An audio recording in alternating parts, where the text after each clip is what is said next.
Hello there, and welcome to your Wheel and Anchor webinar. Today's topic is our upcoming program, the Caucasus Explorer, covering the countries of Georgia and Armenia in the shadow of the Caucasus Mountains, the highest in Europe. And this region, of course, at the far eastern reaches of Europe. Some argue whether it's actually inside Europe or Asia, but for someone looking for a visit to two incredible countries that are truly off the beaten track, this program is for you. If you're a regular viewer of our webinars, if you look in the comment in the chapter section below the YouTube video here, you can skip ahead of our usual intro right into the itinerary by just clicking on the relevant chapter.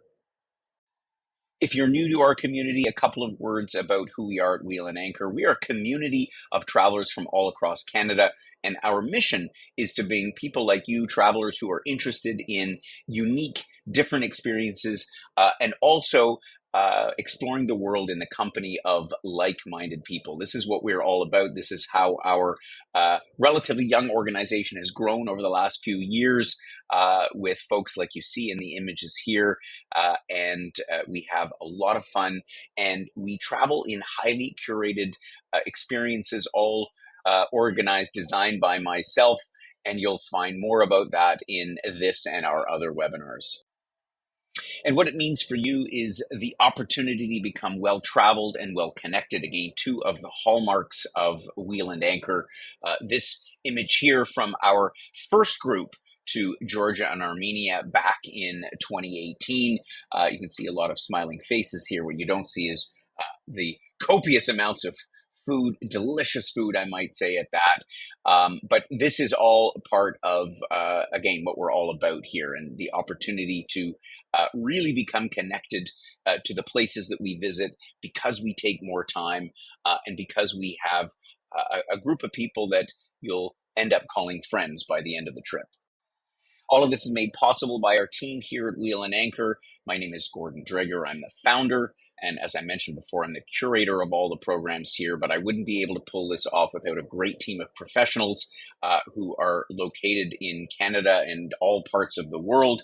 The most important person for you, particularly if you're interested in joining us on this program, is our lead trip specialist, Paula Zarnick. She is the one who takes the calls, answer most of our members' inquiries, and make sure that you have everything you need to be able to join us on this trip.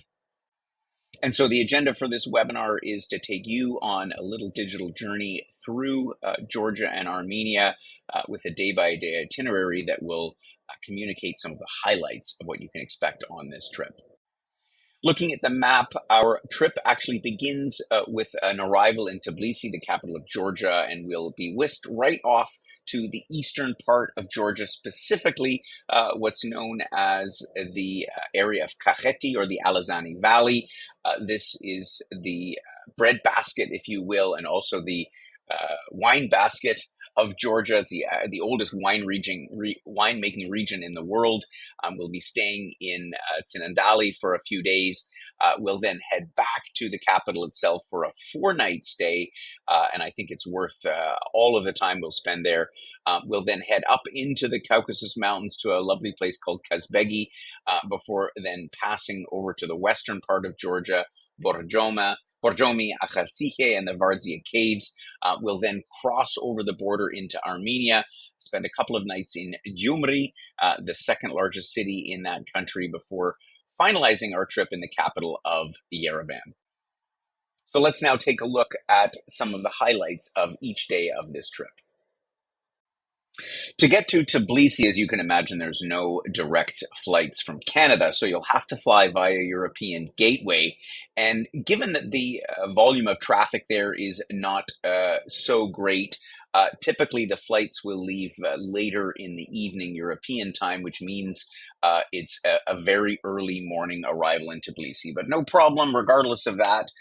Once you arrive, you will be picked up as usual at the airport and brought to our first stop of Tsinandali. It's about a 90-minute drive or so from the airport in Tbilisi, through some lovely hilly countryside down into the Kakheti Valley. And once you arrive, you'll be able to check into the hotel. Although, depending on your arrival time, of course, check in might not be till later in the afternoon, but you'll certainly have time to stretch your legs, enjoy the facilities of our lovely hotel, get some rest. Before our trip begins in earnest.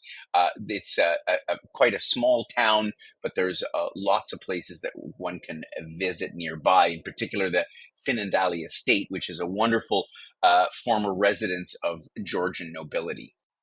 On our first full day of touring in this region, we're going to start off in the town of Telavi with the visits to its farmers market. The one thing that we particularly enjoyed and discovered about this region is the incredible quality of fresh agricultural goods. And as we tour around Tel Aviv, we'll get a good sense of that. But of course, the mainstay of this region is the wine, and they've been producing wine here for some 7,000 years. And one of our stops today will be to one of the many wine regions and wine cellars that you see here, where we'll learn a little bit about the art of ancient winemaking, because how they produce wine there, and they still use this technique, is in clay pots, which they call kvevri, that they sink deep into the ground, and that is where the wine was traditionally aged. And as I say, some of the winemakers in this region still practice this same technique. We're then going to head up to the sides of the Alazani Valley to a wonderful little town called Signagi.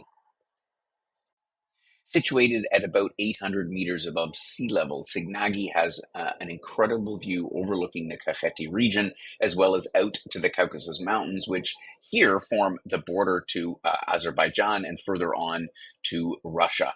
We'll have time to explore the Georgian House of Worship, which is one of the highlights of this town, and just stroll around these lovely cobblestone streets. There's some lovely little shops and markets, and the town itself, which actually derives from the Turkish word which means shelter, is a walled city. There's 23 gates and towers, and a lot of them are still intact. We'll be able to inspect some of those, and they often refer to it locally as the Great Wall of Georgia. Pales a little bit in comparison to the one in China, but is nonetheless quite spectacular.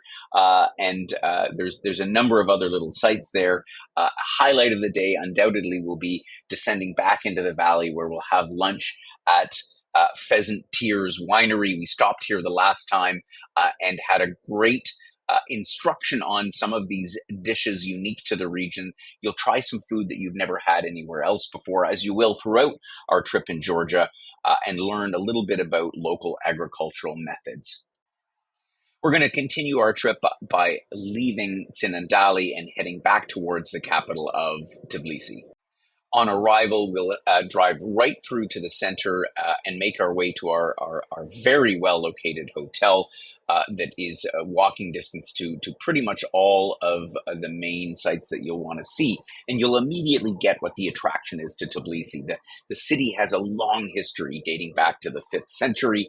It is situated in a geothermal region, and we'll have an opportunity while there to visit the hot springs.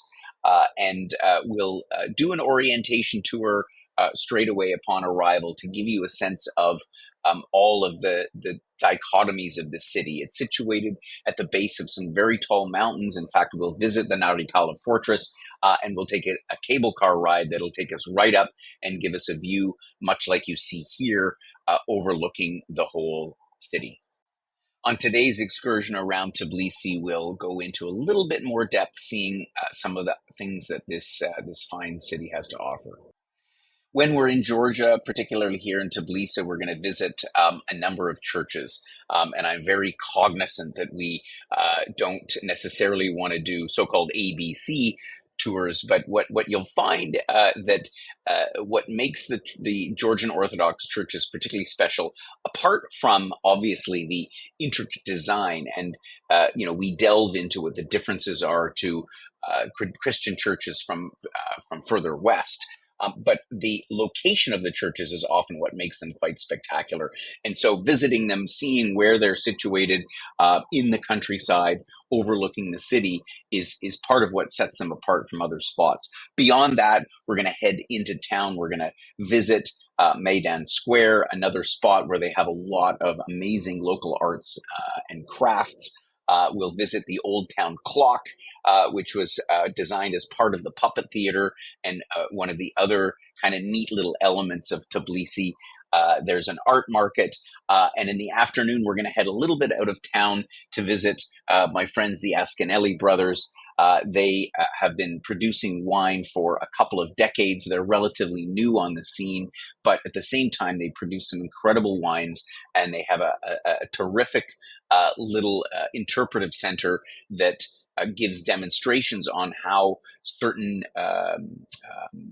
food stuffs are that are unique to Georgia and this region are produced. And I remember from our last visit there, we had a grand time, lots of sampling to be done, both of these delicious treats as well as the wines and spirits that the Ascanellis produce. And we've left a whole day at leisure to explore Tbilisi because I remember from our last trip that we just didn't quite have enough time, and we wanted to make sure that there's adequate time to explore some of the other things this amazing capital has to offer. There'll be lots of options for you to do. And as usual with our trips, when we have free days, we encourage you to uh, do a little research of your own on what might interest you. There is a series of great museums. There's a fine arts museum, a national history museum, an ethnographic museum for those that are interested in those particular genres. The most favorite thing to do, I think, for our members is to visit the sulfur baths in the Abu Dubani district, which is in the central part of town. These stone dome structures that have been around for centuries that still have house these hot sulfuric baths to go in for a treatment, a hot bath treatment. There is something that you will undoubtedly not forget. And again, given past experience, we included yet another free day to take in some of these amazing sites that the city has to offer. On this day, you might want to consider doing something a little more relaxing, perhaps visiting one of the many parks that Tbilisi is famous for. Matatsminda, for example, is located on a hill, which gives you a perspective of Tbilisi from a different angle. There's the Turtle Lake Park, the so-called Reich Park, a number of other spots where you can get a little bit of a sense of the quieter aspects of Tbilisi. But of course, there's always lots of shopping and craft markets and other things to do. And I think you'll find more than enough to satisfy your needs for these extra time that we've provided for in Tbilisi. We pick back up again and head north up into the Caucasus mountain regions with our destination being Kazbegi.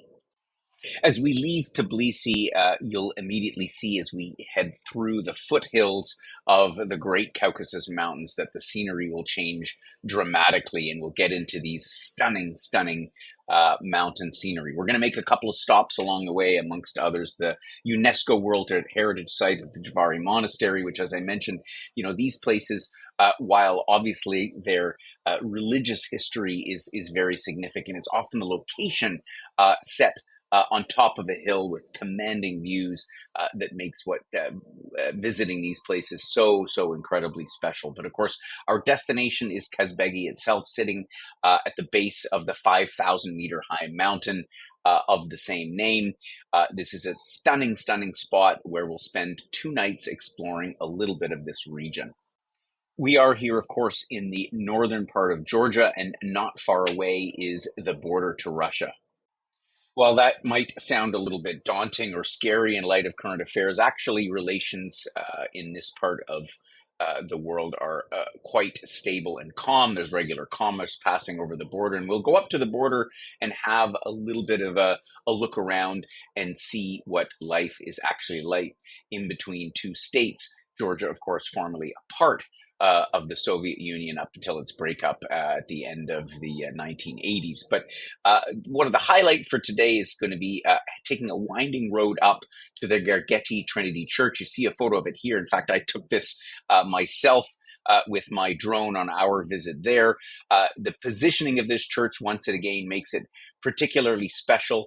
It has a long and fascinating history to it, quite stark on the inside, but it's getting these views overlooking the Kazbegi Valley and these incredible mountains that make the trip so worthwhile. We'll head back south out of the mountains, or at least out of the high Caucasus Mountains, into a different range towards the village of Borjomi. Before we reach there, though, we're going to visit quite a special little town, and that is Gori, which is actually the birthplace of Stalin. We'll make a short stop at the Stalin Museum there. Again, this is one that stuck out in my mind because the whole experience of visiting this is like you were visiting Russia in Stalinist times. The staff that receive you and the whole way that his life and history was depicted is quite sobering and dark, but nevertheless, it's worth a stop. We all got kind of a chuckle over the experience because as it was like literally like visiting Stalinist Russia. We continue on to Borjomi, which is a lovely little spa town. Nestled in the central part of Georgia.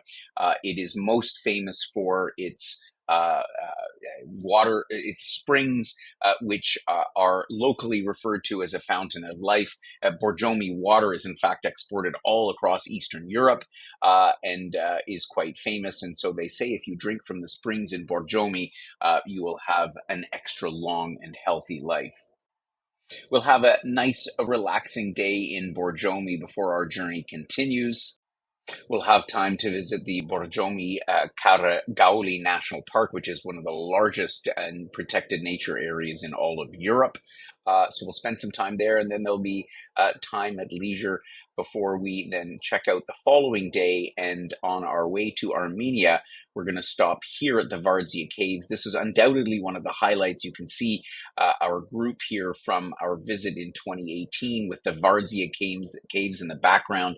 This was a massive settlement built into the sides of a cliffs, and literally as many as 20,000 inhabitants lived in this river valley and in these caves. It's an incredible place to visit. You get to walk through all different caves. They even have a chapel built inside the mountain. A very, very memorable place on our trip. From here, we make our way to the Armenian border and on to the city of Gyumri. We are crossing into Armenia at one of the sort of lesser known border posts, but nevertheless, once we sort of head out of the countryside and arrive in Gyumri, you'll immediately see how the whole vibe, the whole atmosphere changed. This city was one of the largest in Russian-ruled Eastern Armenia. It has some ancient architecture, but a lot of the buildings were built as late as the 1800s in the Russian style. There's even an army base that dominates a lot of the city center. So very stark, but nevertheless, what I loved is again the Armenian people have such a wonderful, welcoming air to them that as they do in Georgia as well. But once again, it's a very different dynamic. There's a bunch of highlights that we'll take in on our full day tour of Gyumri itself. It's the art that for me stood out perhaps most about my experience of Armenia, and we will explore some of that, particularly at the Park of the Crossstones, where this local art particularly comes to life. The Black Fortress that you see pictured here is a symbol of the resilience of the Armenian people. And we'll learn more about that as we get into the capital. We've also got stops at the Jigistian Museum, which features a lot of the local heritage and tells a little bit about the past history here. Many other nooks and crannies to explore, and time at leisure to take in the city that is what I would consider well off the beaten track. We'll make the final leg of our trip from Gyumri heading down to Yerevan, the capital city, and we're going to stop at a couple of UNESCO World Heritage Sites along the way. Zvartnots Temple is a grand structure that was built back in the 7th century. It was unfortunately largely destroyed, but nevertheless worth a visit to see some of the incredibly grand and intricate craftsmanship. When we arrive in Yerevan itself, if we are lucky, we will get a view of the city that is clear as the one that's shown here. In the back on the right is, of course, Mount Ararat, which is the famous mountain on which Noah's Ark is alleged to have rested when the floods subsided. Ararat itself sits on Turkish territory, actually, the Turkish border not far away. Of course, the Armenians still lay claim to Mount Ararat. But what you'll find in Yerevan is what I didn't expect is an incredibly bustling, lively, friendly city.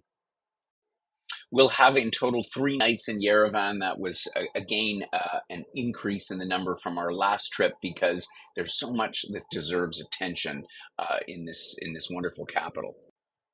Being a place that few people have ever heard of, let alone know anything about, I think what will take you aback is the fact that there is, this is a city that has so many diverse aspects to it. The art and cultural scene is truly amazing. They have a house of opera and ballet that is named after a very renowned composer that, again, will be a name that means little to us, but when you see what has been created there, you'll immediately understand the significance of it all. There's also the Cascade Complex, which is a sort of an art gallery, which is terraced all down the side of the hill in the central part of the city. We didn't have enough time last time to visit it. This time we want to leave ample time for you to visit that on its own. I remember specifically a sculpture park with sculptures from Botero, the famous sculpture artist from Colombia.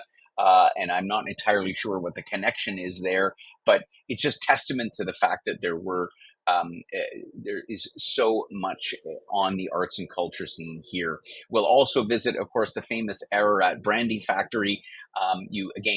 Those who are brandy lovers may know the brand Ararat, which is distributed all around the world, and so they have a terrific tour and a chance to sample some of what the Armenians consider to be their most famous export.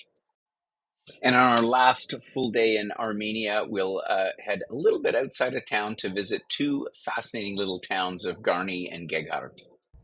At Garni, we're going to take in the incredible volcanic rock formations known as the Symphony of Stone.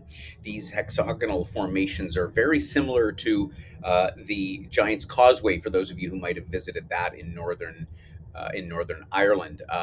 But this is a much larger area, a whole side of a mountain that is covered by this remarkable formation.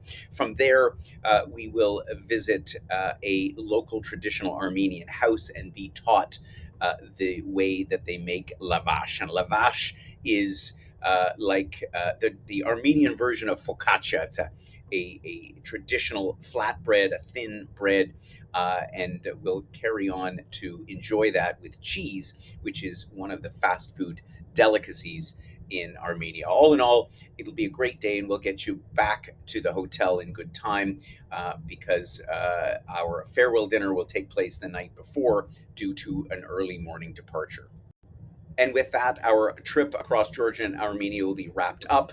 We will take you off to the airport bright and early, since the flights to Europe depart very early in the morning for those who are continuing back to Europe and onwards to Canada.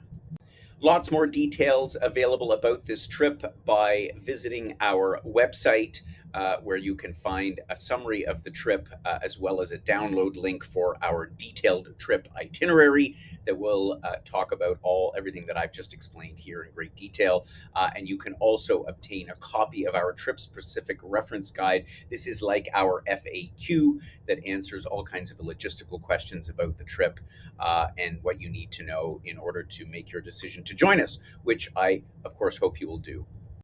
And beyond that, if you have any questions at all, please drop a note to Paula in our office at the email provided here, or give us a ring.